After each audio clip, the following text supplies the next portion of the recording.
Welcome back to another edition of Launch Radio, which is going to get transferred soon into Launch TV. Yes, correct. Working on some setup things. We're kind of developing, but it's an ongoing process. Because it's more of a TV, more of a media than it is just radio. Right. You know?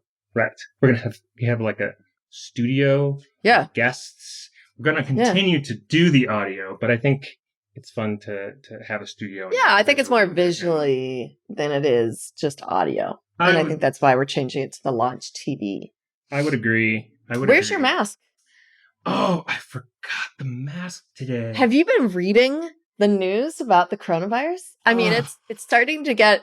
We did the podcast a few weeks ago on it when it just was breaking, right? And then now it's like some interesting, serious things going on with it. I mean... And we're still not sure whether it's something we should be concerned about. Did you see the cruise ship people were stuck on the cruise ship for 2 weeks? The cruise ship people were stuck. They were stranded out there. But I heard one family didn't want to get off the cruise ship. Oh, I read that. Did you hear about that? Yes, I did. Yeah. But now, so it continues to spread. Is it just... is it everywhere now? I mean... They said the problem is they don't know how quickly the incubation period is. So it's actually more deadly right now than the flu. Really? So though there may be more cases of the, you can die of the flu. It's actually more deadly because of how quick it is. And they're still trying to figure all that out. So they don't really have a lot of good information about it yet. Still. A lot of mixed opinions. And even if we ourselves are not concerned about our health, the biggest problems that are coming out are companies. So all of these, all of these countries are having massive declines in tourism, which a lot of these countries thrive on that. Like Thailand, all these people are canceling their trips, major ramifications as an economy standpoint. And the second thing is parts coming from the Asian countries are now causing massive issues. Like Apple just released yesterday, they're going to miss their quarterly profits because of what's going on in China. So there's all kinds, because, their factories are in China. Of course. We have a lot of factories in China. So even if you're not concerned about the health, we are concerned about it from a economy standpoint is the issue. But how does that work? So if they're closing, so if Apple's closing their factory and they send products here, are they sending the virus here too? How does that, is it contagious like that? I don't think so. Is it contagious? You can ship it overseas in a box? I mean, because you get it from touching doorknobs. I know. Well, the good news is for us here in Southern California, the people that got off the boat are being transferred here. So they're going to be in an incubation period for the next 2 weeks here in Southern California. Wow. So I must feel like that is its own conspiracy theory where it's just ship everyone to Southern California. They're all coming here. That first plane came here. Correct. It was a few weeks ago. Right. Everyone just, for whatever reason, Southern California is where everyone is being shipped with their virus. And I'm sorry, is there something we should know about? It's like they want to infect LA. Right. We're all going to get it here first. And then, but the good news is... It's the bizarre thing I've ever seen. The good news is you have a mask. I have a mask. I have my zip-up hoodie, which worked out really well last time. And if you haven't seen that... the zip-up hoodie, you have to see that episode. She was literally trapped in a hoodie. I was trapped in my for most of mask. the episode. And I just chatted.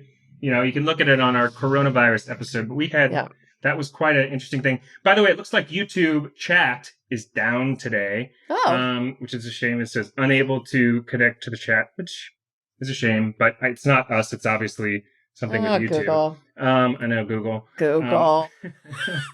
We love you anyway, sort of. But today's topic is actually a very interesting one.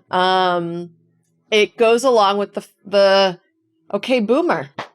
Do you know this okay boomer thing that's going around okay boomer? Oh, of course. I think it's amazing and I find it hilarious. And there's even variations on it. There's okay doomer. Oh, I haven't seen that one. That one. And I saw somebody with like a camera and they were zooming in and it was like, okay, Zoomer. Oh, Lord. Okay. But okay, there were like 5 or 6 variations, but Boomer and Doomer were the big ones. Doomer, I haven't heard that one. Yes, it was quite okay, Zoomer. okay, Zoomer. But yes, Boomer just kind of came out of the web. It's amazing. Online, I think the one woman was standing up in an Australian parliament talking about climate change, and she heard a boo behind her from one of her constituents, and she's like, okay, Boomer, and continued talking and became like all the rage. Right. It was like, because she was a younger generation, and here you have this Boomer who's like, here she is going about climate change. So it's almost like a way to shut up the generation. It's like, okay, Boomer, you're clearly an idiot. Like, okay, we get it. And I feel like that is, what it really got me thinking. I think you thinking. I think a lot of people thinking that it really is, contributing to this current climate of labeling quickly and being able and quickly, putting people in a group like the Boomers, the Gen X's, the Millennials, and what we wanted to talk to everyone about today is, except our YouTube chat's down. Sorry, guys.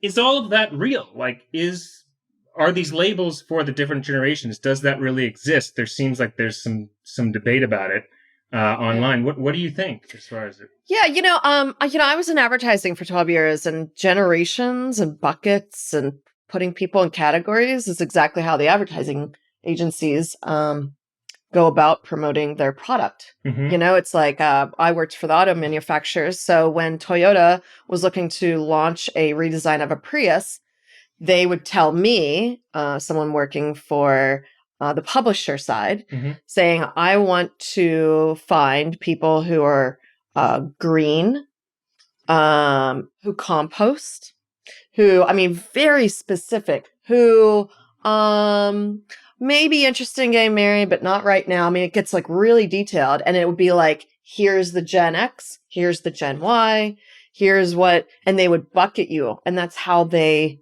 advertise toward you. It gives advertisers a way to find their demographics. Correct. So it's all so it's like, here, I'm going to put you in this little, you rent, you live in LA, this is who you are. This product would be good for you. And it's, and it goes beyond advertising. I worked with it, for my corporate career when I was doing it. But even beyond that, I think it's a load of shit. Yeah. And it's not because you and I are millennials, because millennials get the heat, where it's like, oh, they're lazy. The one book where it is like, I forgot the name of it, Millennials Now or something, or Millennials What? Yeah. Millennials Who? It's like, talking about how millennials and how do we market to them. It's like, we're not all narcissistic. We're not all the exact same. Yeah. So you bucketing us into categories just makes everyone very defensive, and it's inaccurate. There's a lot of studies that have been made that and done that we're no different than any other generation in our own age group. Mm-hmm, mm-hmm. So this thinking that like, we can bucket people in 20-year gaps, and because of the external environment of what's going on in that 20-year lifespan or that 20-year span makes those people into this bucket. Right. And it's like, that's insane. That's not everyone experiences the world the same way. Just because the Gen Zs are growing up with technology doesn't make them inherently a different type of person and then lumped into one category. Well, yeah, I think first off, to mass label everyone in a category and assume, which a lot of people actually do assume, that everyone in a given category is that way. Oh, 100%. That it's everyone. And you hear it all the time where it's like, they're a millennial.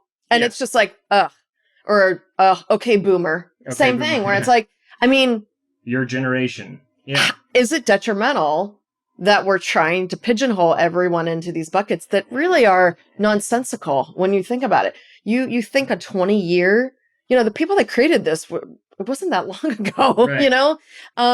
It was just a way for our brain to understand groups of people and to bucket them. Because our brain, the way our brain works, is we like to categorize. Yeah. It helps us understand the world. Yeah. So we categorize people. Yeah. And we've touched on this before, where it's labeling people a certain thing and saying, okay, you're a white male, you rent, you live you must be X, and this is your personality. And it's like, does that encompass who you are? Right. Yeah, totally. And I think that it's, first of all, these generations that are created, it's a result, part of it is a result of the generation prior to it creates things in the next generation because of how they are. Right. So there can be certain traits amongst some demographics that are similar from the prior generation, but that because of how that generation treated them as a result of the times. So those traits exist, but to say that everyone's that way and to think that you're that way just because of the label is not good. Is not good analysis for sure of the situation. And I've fallen into that trap. And and I've had, my boyfriend is a Gen Xer, and I'm a Gen Y, and Gen Xers, tend to have this like work ethic and look down on Gen Ys as being lazy and entrepreneur, and we just kind of like flit around, whereas that's not really encompassing at all of who we are.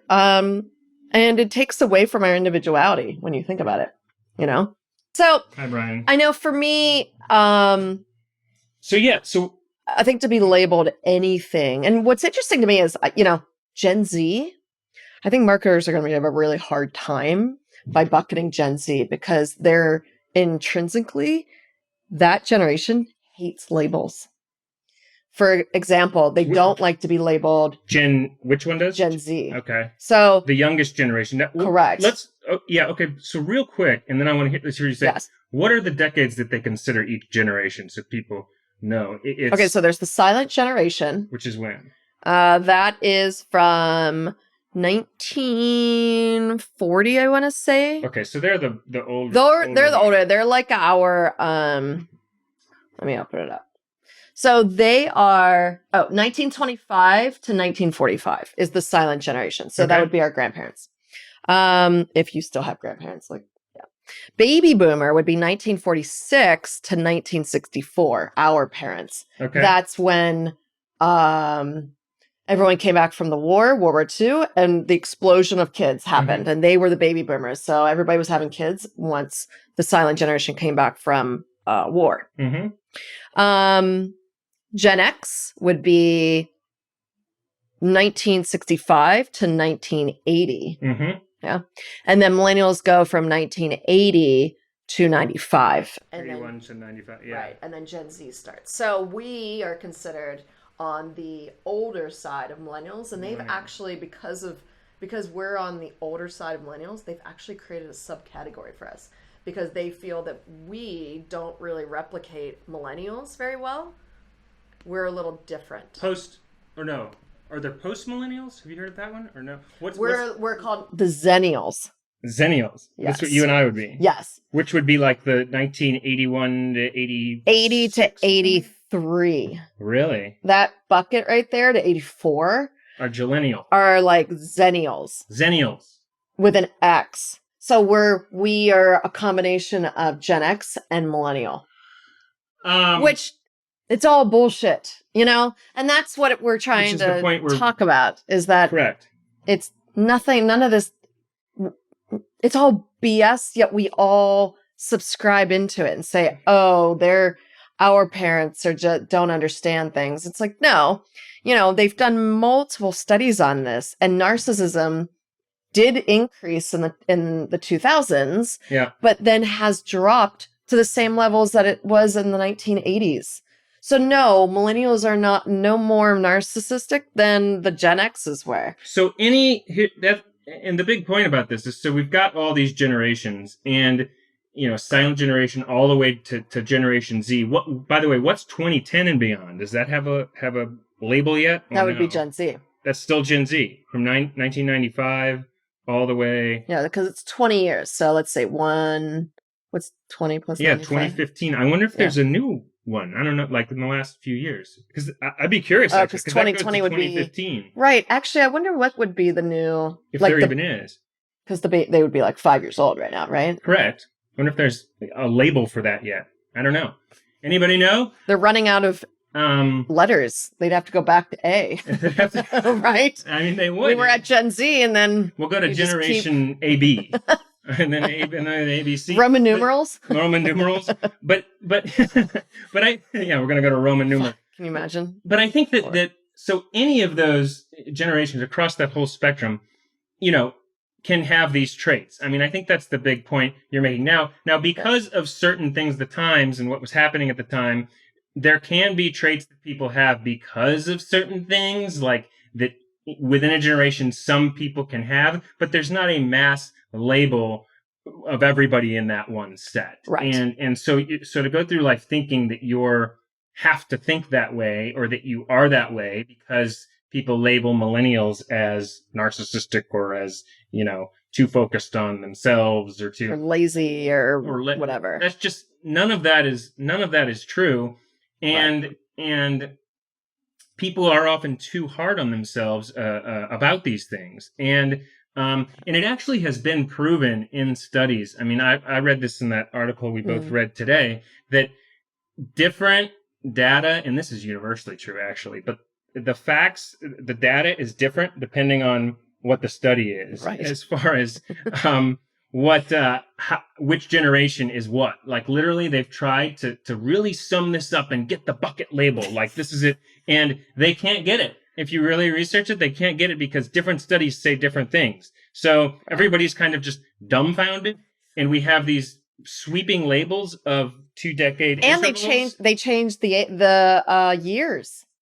Millennials used to be like 80, 81, 82, so we were on the cusp, and now it's 80. So we don't even know what the year is. I mean, let alone the characteristics of every single one, That's right. So it's really pigeonholing people into buckets in order to then label them so that our brain can handle their uniqueness. When it comes to Gen Z, though, what marketers... McKinsey report is a massive report that all the marketers read, and they come out with it and they're like, okay, this is what the Gen Z is. Yeah. And what they say is, McKinsey report? Yes. The McKinsey report is like a marketing report. And what they say is that Gen Z hates labels. So they don't want to be considered male or female. They don't want to be considered in a monogamous relationship or a poly or an open. They don't want to be considered bi or gay or lesbian, whatever. They just want to be. So marketers are going to have a serious issue saying, okay, so we want to market to homosexuals for this product, blah, blah, blah. And they're like, try and figure that out because Gen Z actually hates labels and is avoiding all of that. Avoiding all labels. So Generation Z is the anti-label generation. Yes. They've been labeled the anti-label, which is kind of funny in and of itself because everybody's like, all the older people are like, well, we don't know what to think about this generation because they just don't like labels at all. So, but again, it's a sweeping generalization. Now, someone says, I think the labels are meant for North America, countries in 3 states. Let's see. He says, I think the labels are meant for North America. Countries in third world and or police states, I think, would have different attitudes, media influence. Yeah, that's actually a really good point because in my research, when I was researching the topic, it's true. Yeah. North America is really the only one that utilizes these like, oh, you're Gen Y, you're Gen Z, because every other country really doesn't utilize that. We're the only one that really buckets people and labels them into specific generations, whereas other countries don't really. So especially in the USA. Yeah, the US is really big on like, you're this and you're this. I wonder if it's why we do, why do you think that we have the need to label these age ranges, these decades, just like we have any label, just whether it's politics or whether it's you're Republican, and then we've touched on it before, where it's like, by you saying you're Republican, I know everything about you. By me saying I'm or someone else Democrat, I know everything about you. It's for us in the U.S. We like the labels, because then we can say, okay, I can pigeonhole you into everything that I know about that specific category. And for whatever reason, other countries don't see it that way. I wonder if our advertising, as we said at the beginning, 100%. If it's rooted in advertisers in marketing. 100%. I think it's always, even like when you look at the Sears catalog, old school Sears catalog, where you would order like stuff from, like black and white, and you're flipping through the catalog, you can see that it's really pigeonholing people and actually very aggressive advertising. Like, you don't want people talking about your breath by this, and it's really attacking the person and putting them into like, you don't want to be this, and I think we've always, as a country, labeled, if you think about our wars, it's like, you're either from the North or you're from the South.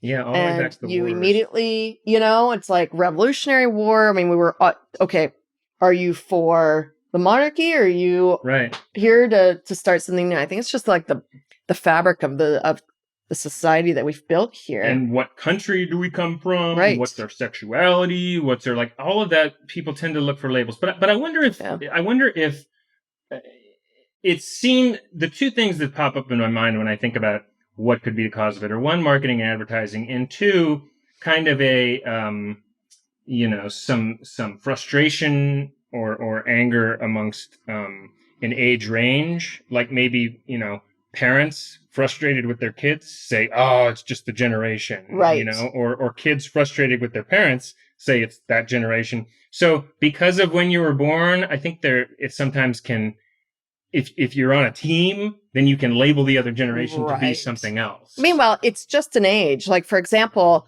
millennials, when they were doing the studies, are no different when it comes to jobs and careers and moving around as Gen Xers were at their age. Yeah, I saw that. So there's nothing, millennials are no, and so, if you think about it, this really changes how HR approaches millennial, their own millennial group, how you talk about certain people, how you market to them. But it's, it's very interesting that we're always, the millennials are always labeled as lazy, and we're always flitting around our jobs, and we hate our jobs, job satisfaction's down. Whereas meanwhile, you put however old we are right now into the age of a Gen Xer, same age, and they're identical. They're almost identical. Of course, your job satisfaction is going to be less when you're younger than you are when you're 42 or 45. Yeah. But I saw in that article, it said something about that millennials are less happy, like someone who's 22 is much less happier in their job than someone who's 42, because the person who's 42 has been around in their job and they're happy and they've established it. And that's a generational thing, that like millennials aren't naturally as happy in their jobs because maybe they're 22 and the older person's 42. Where does that even, you could get data that says the direct opposite of that. I know a lot of 42-year-olds who are absolutely miserable in their job because they want to get out of the job. Like they've been in their job so long that they want out of it. So this article said that there was a study that said that all people who are 42 are happy because are happy with their jobs because they've been doing it a while. There's data that says the direct opposite. Right. And then at the 22-year-old level, what people call millennials, like saying that they're all completely, satisfied in their jobs is one way to put it, versus like you could say just as much that they're not satisfied at all and that they like job having. So either way goes, the data can speak either way, depending on who you're polling and who you're talking to within that age range. So it's letting your version of the facts of reality define what the facts are for you. It's so interesting to me, though, that we all subscribe to it. It's like we don't even question it. It's just like we were fed this information like, okay, whoever told you, you're a millennial. And then you're just like, okay. For whatever reason, the U.S. Well, we're all pretty dumb when it comes down to it. I mean, I just have a feeling it's a very U.S. thing where we don't, because dating someone that's not from the U.S. and from a different country, he's really shocked all the time that we like just blindly, like zombies, follow what we're told to do here. Yeah. Where we don't really like ask or look at something differently. We just like, okay, the government's telling me this, or the marketing team, whatever. I'm just going to blindly, like a zombie, follow whatever they tell me what's going on. Whereas other countries and other citizens of other countries question everything. Mm-hmm. But it's peculiar to me. It is. I think ultimately what a big cause of it, as discussed a second ago, is the marketing and the advertising, and also angst between, age groups. And I think ultimately what's going to help solve that is back in the day, before we had technology and Amazon and different internet advertising to us, they had to get TV ads and they had to get newspapers out to people. Right. And they couldn't focus as much on you, the individual, because they had to do it by hand. It had to be groups, right. And it had to be... And it's too expensive. What, you're going to market to each individual person? They weren't able to do that. You have to bucket them. So I think if you look at we'll say generationally, I'm not labeling, but just saying across everybody. Right. If you look at that, because they had to market, they had to kind of find groups that they could do it to, because it's the only way that they could get the message out. But now, with technology and with AI, they're able to, for better or worse, some people like it, some people don't, but they're able to track where you're going. Correct. And what you're interested in, and what then you're Google bucket searching you into for. that. And then they can focus your interest and your advertising on, obviously, and we've discussed this on our podcast, they can focus what your interests are completely toned to you.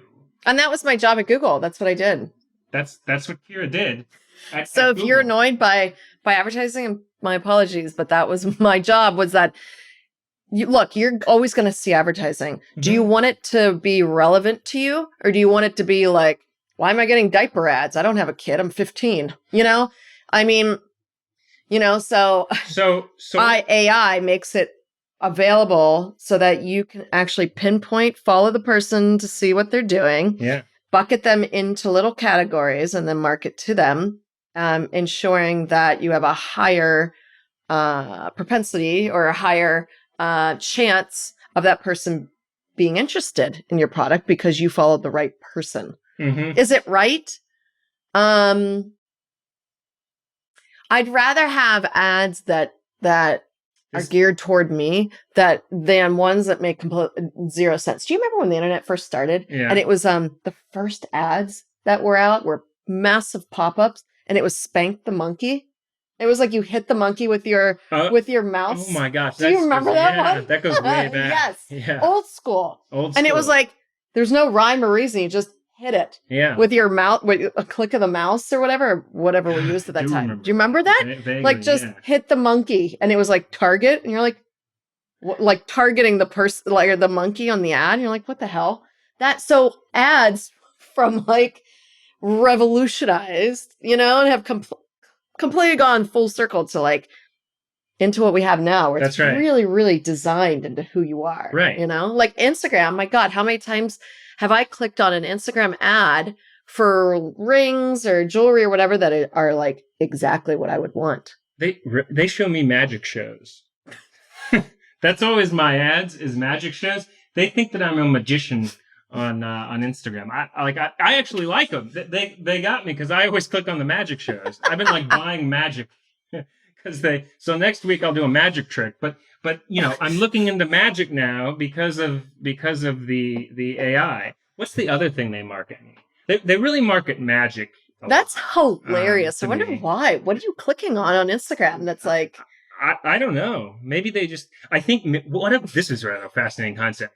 If like the AI can kind of like mishmash all of what your like interests are into this like potion and be like, here's something that's interesting you. And it's taking like spoonfuls of your mishmash of interests and saying, here's one, that's coming. That's coming. That's coming. It's the already potions. The potions. So one of her potions is what is it, like rings or something? Jewelry or like clothes, that I'm like, oh, I would wear that. Click on it. And I've bought stuff from the advertising that I've seen, which is, I would have never done that in the past. That's right. But the advertising is getting so wicked smart mm-hmm. and bucketing me into like, oh, she would like this because I'm following her everywhere on the internet and I can see what she likes.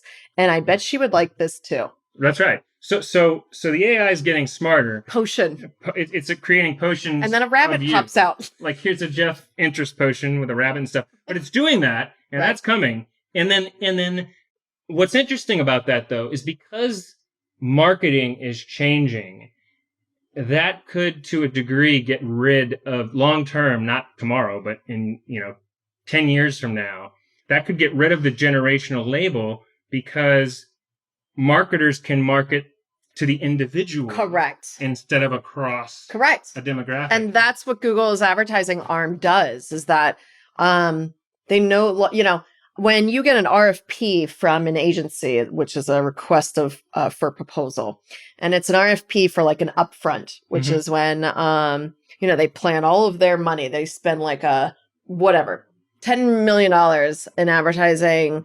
A tiny company would be spending 10 million. Let's say bigger, would be spending up to billions, right? They give you an RFP. You fill it out. And in this RFP, it's pages and pages of the demographic they're looking for and the target audience, household income of X, millennial, Gen X, whatever. They label every single target they want. So there you go. So then, as a publisher, you go in and present your ideas to them. But as Google and as Facebook, and a few others, I'm sure, they don't say, okay, we'll go after your target audience. We're actually going to get even smarter. We don't go after targets. We go after the individual because we follow that person via cookie or whatever, avoiding the PII information, which is personal identifiable information. And it's an algorithm. It's all algorithmic, in the way things work. Facebook and the way they track you is different than what Google uses. So who's got the most accurate tracking Google algorithm? That's what's going to be the question. Google's is the most accurate? Yeah, for sure. But I think that that's what's coming is they're going to be able to focus on the individual more. Right. And that's going to get rid of some of these mass labels. But I think because they already are, we haven't caught up yet. And that's why, we forgot the 2015 label because we're like, oh, humans, you forgot the 2015 label. So 2015 to 2020, all those babies yet? If we don't have a label yet, maybe because we forgot. Right. We forgot. The AI is much smarter. And then we're like, oh. Maybe they won't have a label. Maybe they don't have a label. Maybe we're already past it. If they have a label on Wikipedia, if anybody knows what's 2015 to 2020, the babies in that realm. But I think that eventually is going to go away. Because I still like OK Boomer because I think it's hilarious. Yeah, but Boomer. If you subscribe to it, then you're just fueling the bullshit hoax. So we both agree that generational labeling is a hoax. We both agree on this one. It is a hoax. I would say it's mostly a hoax. I would say there's traits, but you can't universally label someone because you see some traits. To me, it's like astrology a little bit. I know. Where it's like, oh, okay, I date a Cancer and I'm a Gemini. So Geminis are crazy and Cancers are just all emotional messes, which is insane. One, I'm not, I may be a Gemini, but I'm not insane. Yeah. I'm way different. And a Cancer person's not necessarily a super emotional, sensitive nightmare. It's the exact same thing. We'll debate astrology sometime because I used to believe in it and I don't believe in it anymore. I mean, I believe in it to a piece of it. A little bit, yeah. You're a Leo, right? I'm a Leo. I used to really be an astrologist. I used to have a big interest in it. But I don't really, the past 6 or 7 years, I've read a lot about it and I don't think it's as true. We create the labels of yeah. And sometimes it, when you meet someone, you're like, you don't seem like a Scorpio at all. That's so weird. Yeah. And the person's like, yeah, I don't think I am. Yeah. And then it's like, no, that's because your moon sign is this. So then you've got to back up. And you're like, oh, yeah, there's always a reason. The rising sign. Just like millennials, we were so affronted that we were being called all of these horrible names as a millennial, so that now they call us Zennials, the older generation. So it was like a backup of like, okay, you don't really, you're in your own little group, just to satisfy us and make us like calm down, because we were all like very like how dare you? Right. It's that. It's the exact same thing. It's like, okay, well, we'll stop pushing you into that category. So we'll make it your own little category. Right. We'll give you a backup piece. And what would be really fun is to like I've actually done this before, is to like ask someone what, like, okay, so you're a Gemini. Okay. And then get an astrology book and then read them from Taurus. And they'll be like, yeah, that's me.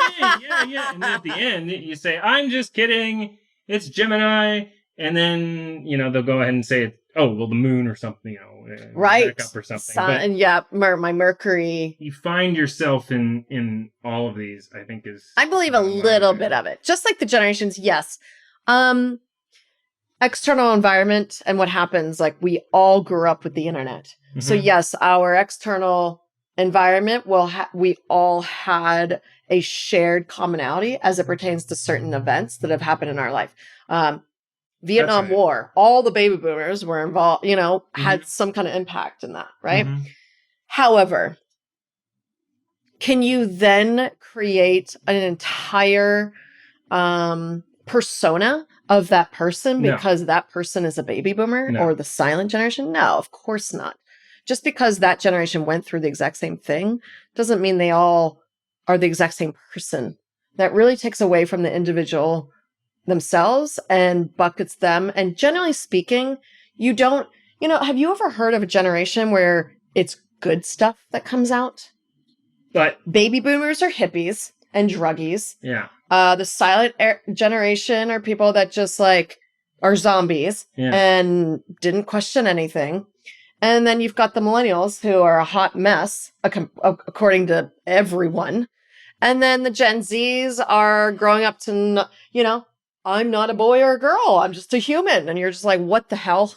I try to take the negative and turn it into a positive. Like, you're only interested in technology, but only being interested in technology can be a good thing. So even when they label you, you can turn the negative. It's true.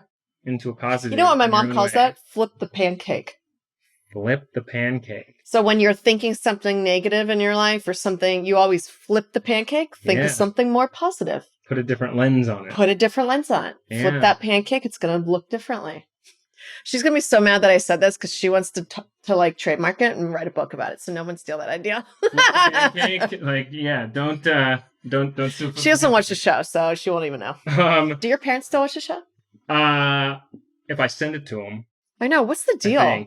Stupid baby boomers don't know how to do anything. Gosh, these baby boomers. I mean, come on. They're all like, I don't know where to find. Even Gen X was like, I don't know where to find your link. I hate I don't know that. And I'm like, dear God, we posted on everything. What do you mean you can't find the show? It's and then everywhere. It's very easy to be like, okay, your generation sucks with technology. I'm sorry, but like, you guys are dumb. Well, that's one of the millennial labels is technology. They're too into technology. They're always on their phone. They're always, that's such a, but again, I will say the traits, that is true, but that's the time that a lot of millennials, as the label, were growing up in, was that when they were growing up in. So, but to label that they all would be that way is just a false. I do feel bad though for the older generations, if we're to use that word, for the older people. Mm-hmm. You mean like beyond the silent generation? I mean like baby. No, they would be dead. They're all dead. I guess they are all dead. When they're 25. Oh yeah, they'd be really old. Yeah, they'd be in their hundreds. They'd be 100. So the one generation before boomers is 100. Yeah, I don't feel bad for them. They're just basically comatose. I feel bad for like our parents. Yeah, because of like how they. I feel like the baby boomers in silent era are a little closer if we're to put them in buckets. Oh, for sure. Whereas like our generation grew up with this technology. Mm-hmm. And like our parents, a lot of them, vast majority, are like fucking clueless with it. Mm-hmm. Into the Gen X. Yeah. Because they didn't grow up with the technology. Whereas they're like, I don't know how to do this. And they're like trying to create businesses and try to create their own websites. And they're like lost. You say cookie to them and they're like, what? Or cash it or any GIF or any of that. It's blowing their fucking mind. And I think that's because, so like that's one of those traits though, right? Like they're that way because of the times. So because of the times, not because of the generation. So it's unfair of us to be like, what I just said jokingly, where I was like, oh, your generation doesn't know shit about technology. That's because they didn't grow up with it. Yeah. So you can't get frustrated with them when they don't know what they're doing because they literally didn't grow up with it. They don't know. They were playing outside. We were busy playing on video games. So that, that's a big part of, I think it's an empathy part that goes along with it, where it's like, it's so easy for us to be like, okay, boomer, but it's fair to say, for that boomer to be like, I don't know. I don't know what I don't know, and you got to have a little bit of empathy for people that are older than you, because guess what? When we get turned 60, we're going to be in a fucking chaos of not knowing what the hell's going on. And we're going to be like, the younger generations are like, I don't know. How do we do this? So, right. So we got to have more empathy for that. And I think that's going to come around. And I think that the marketing, is going to change because of AI. And I also think that we're going to realize that time doesn't exist. That will change things. I wanted to do the, blow Kira's mind real quick when I say time doesn't exist, because, stuff like that, she doesn't quite know what to think. Because time doesn't exist. They're learning that more and more. I don't have time to take a nap today, Geoff. Everything's in the... Don't blow my mind to it. Everything's in the present. That's going to be learned more and more. But I think that that's going to be a contributor. And I think overall... we were talking about astrology and comparing that to it. I think that comparison is definitely there. I don't think that personality tests apply, because a personality test, remember when we did 16 personalities? Is individualized. That's individualized. So that is actually good. It's better. It's better. It's still bucketing people into you're type A, you're a type, you're a type whatever the F, and it's like, okay. I've taken it several times. It changes every time. And I feel like I relate to every single one of those. Then you're like, it actually, that's a really good point, because what I would say is it still is labeling you across a label. I'm a wizard. And you're like, okay, tomorrow I'm going to be a statistician and a logic person. And you're like, I'm all of these things though. Why do I have to be labeled into things? But at least, that's right. But at least it's giving you, at least you have some input. Correct. You have some so say. That you can then get the not label. Just because you were born a certain year and you're like, and you're this and you're a terrible person because of that. That's right. Like, you have no ramifications when someone's like, you were born in 1979, so that puts you in this. And then you're like, but I don't want to be there. That's not me. It's like, no, that's who you are. And you're like, I can't control when I was born. That's not fair. But that's right. And so that's exactly right. And so what's going to happen eventually though, this is so interesting, because even the 16, your personality, we're talking about ENTP, INFJ, different personality tests, external, internal, that's still labeling across. But what's going to happen eventually is that's still a label. So it's a progress, a label you're involved in, but it's going to get to the point where AI, not just in the marketing and knowing what you're into by marketing, but it will literally be able to create things that are just for you. Highly customized for you. Highly customized. Very individualized. Not even a personality across something. We're better with personalities, but not all the way there. So it'll be able to create, right now we have types of music. We have country music, genres, and rap, and everything else. It'll be able to create a song for you that morning when you wake up, a song that is for you, that might not even fit in any label-y type of music. Just the song created for you. Do you feel, it's funny, my mom, whenever she's like, what kind of music is a Miley Cyrus? I'm like, is she alternative or rock? I'm like, what? Who labels music anymore? This is pop, this is rap, this is you go to radio stations, this is your hip hop, but then it has rap. I mean, the radio stations can't even say that this is they put it into years. It's On Sirius, it's like together. 90s, 80s, 70s, because that's when it came out. Wow. So like, so we've gone to decades. We've gotten rid of like alternative rock, because the music is starting to like, Diplo does country music. Wow. Do you know what I mean? And that's insane. He's a DJ. So then where do you put him in this category? So things are starting to get away from it in terms of the label. My question is, by individualizing every little thing and taking your idea of what the future looks like, will that make us less able to connect with other people around us because we're so individualized and so in our own little bubble that we actually can't feel a community of people? Whereas when you say a generation, or I like alternative music, or I like goth music, you're part of a community, whether you like it or not. Mm-hmm. Whereas the minute you individualize something, you're now disassociating with everyone around you because they're so individualized. Right. And it's so custom to you. That's right. So is that going to be a problem as it pertains to how we connect with other people and creating like a community? I think it's a very interesting question that people should think about. Because humans are social beings. Mm-hmm. If we start to individual, and we absolutely have to have a community, and then we wonder why we're all lonely because we don't have a close-knit community, right?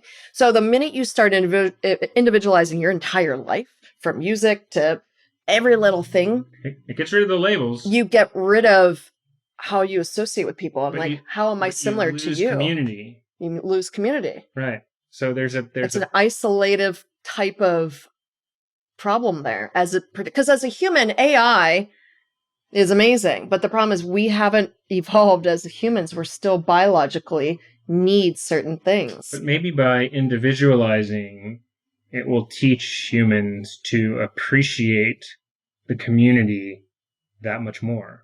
That's fair. That's a good point, because it may actually create like I'm unique. This is me. You and can't I'm proud put of people myself. Right. And my music can be created, my interests can be created based on how I feel and what I'm thinking. And then people will be proud about their bubble. And then they'll be able to step back and then forward into the community. And everyone will be able to share who they are and what they're learned on like a new, space, on like a new level of space. We'll go another minute or two and then... we'll answer this one. Oh, this is interesting. My son has no interest or knowledge of new world order, quantum physics, spirituality, even the global threats of nuclear war. School dumbs his generation down. Well, yeah. I mean, we all know the U.S. is we're like below third world countries when it comes to education here. So, they're really interested in YouTube. Yeah. And what YouTube pushes out. I am a little concerned about Gen Z, if we're to put a generation around them, because they're just watching YouTube. And have you seen what kids watch on YouTube? Yeah, and he says Canada is the same. Oh, interesting. Yeah, I think that... I don't know. Schools are going to go there's going to be a lot of virtual reality with schools. And I think that should be individualized. And the virtual world is going to become a bigger thing. A much bigger thing, and it will become more individualized. How do you teach 40 kids in a class the exact same thing when they're all very different, unique people, and their brains work differently and their thought processes are different? Well, it can be programmed for that person. Correct. The That's what I mean. So like school, I think the more we pull out of this, if you're a Democrat and a Gemini and a millennial, then you're this. I think when we get away from all these categories that we're pigeonholing everyone in, the more we'll be able to really define and find our individuality and authenticity. Yeah. I think so. I mean, that's my thoughts. Those are our thoughts on generational fun. It's all a hoax. It's all a hoax. Don't buy into it. The vast majority, there's traits, but labeling people across the generation is detrimental. No go. Right. So, anyway. Episode 34. Launch Radio. Geoff and Kira. Thank you for tuning in. Here at Launch Radio, we are the future, and the future is Launch Radio. Thanks, See you guys soon. Peace.